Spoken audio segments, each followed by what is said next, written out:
governor of Texas 2 different times. And he was the very, very first governor to live in the governor's mansion. Have you been by the governor's mansion? Well, you should go by there. The street in front of it, you can walk on it and you can see it. And actually, starting the end of April, they're going to start doing Tuesdays through Thursdays public tours in the governor's mansion. Oh, okay. So maybe during the summer, that might be a fun thing to do. Right.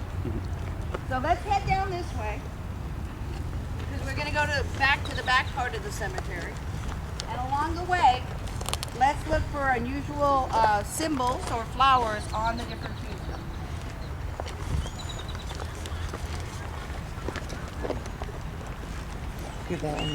What is this one? The one that's in the wall.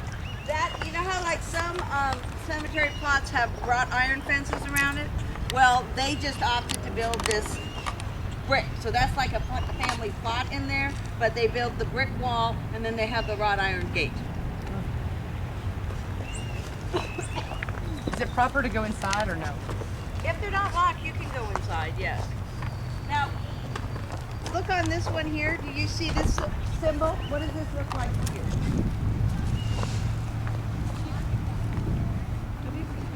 Get a little closer.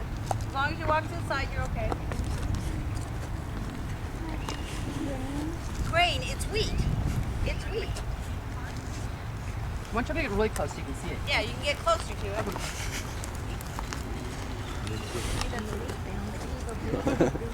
And wheat symbolizes a very full life.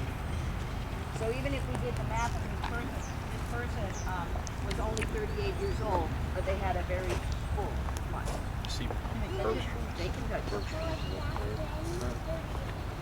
Touch the wheat. Yeah, touch the wheat and feel it. yeah. She said that. Yeah. My goodness, I love that. He's not that strong. Oh!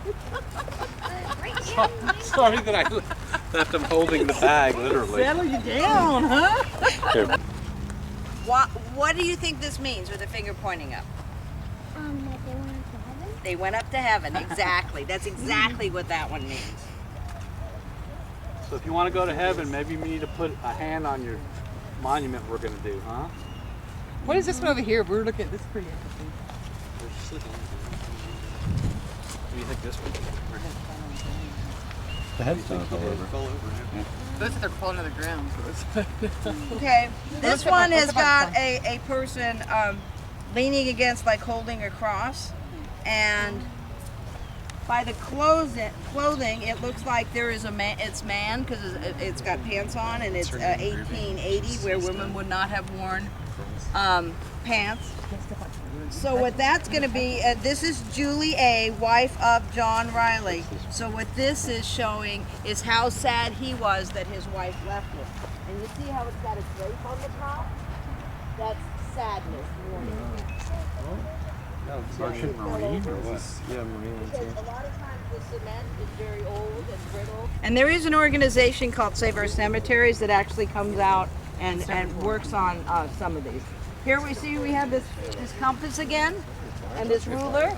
So this man was also a mason. You know what that one means?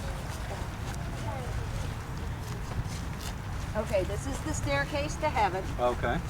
And then the anchor is actually another Masonic symbol. Okay. He was only 20. He was a young man.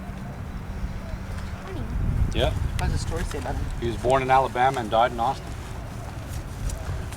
That's true. That one's broken over Look too. it up on the internet. A lot of times they'll show you on the internet. Maybe. See that? What? That one got broken up too. Yeah. That'd be interesting, wouldn't it? Oh, they just made like a holder for it. That's cool. Now here's another hand. I was And wondering what why it looks was so like it's jagged. something in its hand. A book. Get a little closer and see what it says on the book.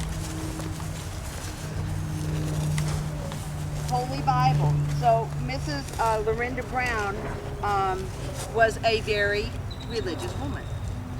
So the tombstones can also tell you just a little bit about the person. Yeah, that's pretty. Look, he's pretty lucky guy. That's considered old back then. Yeah, back then, right. 43 is That old. was Could you old. imagine? Yeah. Huh? That's. She was older than Right. See, here's another Bible. This one doesn't have the hand. What the hand mean?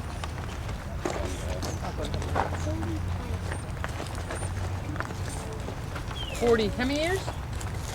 Oh, she was 44. My dad's Can anybody remember what the drape on the tombstone means? means that the Remember what I said? Does anyone remember? What faith? Sadness, yes. Faith is Sadness it too. and mourning. And then you have another Masonic symbol that's very prevalent. Jump in there. She jumped. See a leaf? Y'all see a leaf? The oak leaf? The Mason? What is that? I don't know, maybe. Masonic symbol. Well, you'll find Masons in a lot of cities, and it's just a secret men's organization. And a lot of times there's surveyors and things like that. And, there's, Masonic lodges to this day. Now, this particular part of the cemetery is fenced off from the rest. And do you notice you don't see any flowers? No flowers in this one. But kind of look out at the gravestones. What do you see on the gravestones? Well, there's names. Stones. This is a Jewish cemetery. And way, way back in biblical times, when people were buried, they were buried under a pile of stones. And family members would come back to the grave to re-put the stones on it through time. So when members of the Jewish faith come to the cemeteries to maintain it or visit their loved one, instead of leaving flowers, they place a stone on the grave. So this person right over there, he's had a lot of visitors. Points up. Have you ever seen a picture of the Washington Monument in Washington, D.C.? This is called the Novelist. And this is the cemetery plot of the Hogg family. Now, James Stephen Hogg was the very first governor of Texas that was born here in Texas. And he's also the very first governor to be inaugurated in the Texas Capitol. He was a very famous governor who was really, really good to everybody and really fought hard for the regular people. But you know why people remember him most? It's because of his daughter. He had 3 sons and a daughter. And you know what he named his daughter?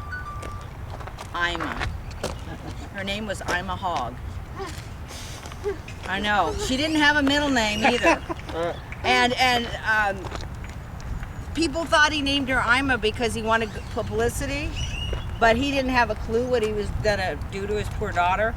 He named her Ima after the heroine in a Civil War poem called "The Fate of Marvin" that his brother Thomas had written, and Thomas had died.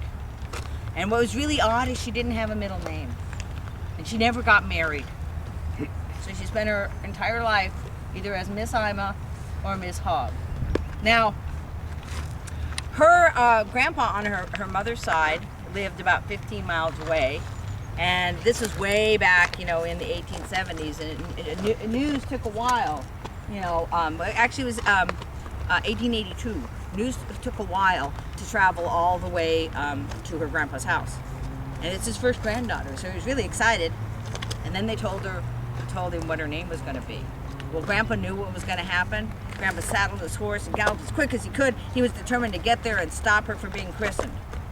He got there too late. Oh. So Ima, she was christened, and Ima, she remained. Now, I have actually... So she still Ima died? Ima died too. Ima, see, that's her father, her mother, her brothers, her sister-in-laws. Miss Ima's right here in the middle.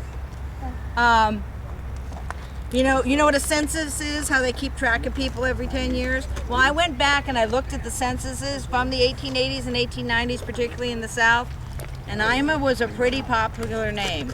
I found a girl named Ima Nut. I found another one named Ima Wreck.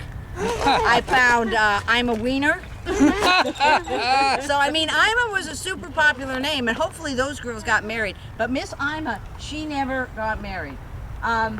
She was a great philanthropist. She took care of people. She gave a lot of money. She got art and music into the school. Yes, ma'am. Why would the mother name her girl Ima? Her father named her Ima.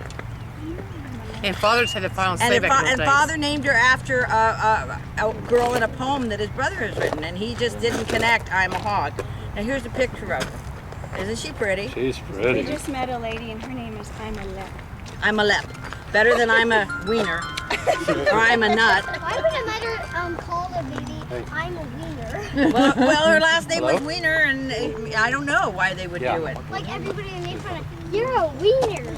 Well, see, there was a rumor that Ima had two sisters named Huza and Yura, but there was no Yura hog or Huza hog. Only Miss Ima.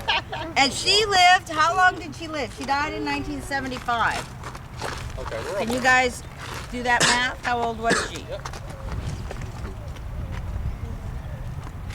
When was she born? She was born in 1882. 1882. 93.